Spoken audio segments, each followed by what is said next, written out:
Silindirik doğrudur. Tamam. Mənə bulaşdırın. Meridianlar bir noktadan çıxır, paraleline qövsvari təsvir edilir.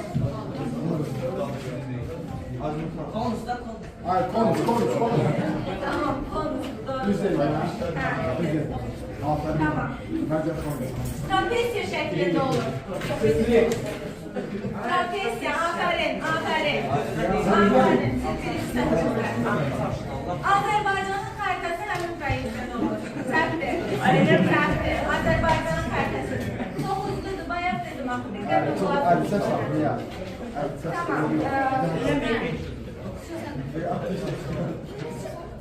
Uşaqlar, gəlin şimdi dərsimizi yekunlaşdıraq və mənim cümləmi tamamlamağınızı xahiş edirəm.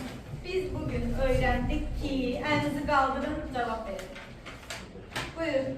Globus'ta dünya haritası rahat görüyor. Daha denk görebilirik. Buyurun. Xərclər. Tamam, devam edin. Buyurun. Həmin zamanı düşürülmüş xətaya yol verir. Aferin, doğrudur. Devam edin. Buyurun Xərclər. Aferin. Devam edin. Buyurun. Konusda 60 dərəcə olmaya.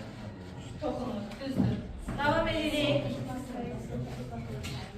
Bugün öğrendik ki, Nigar buyur. Aferin. Düzdür, buyur. Nuray buyur.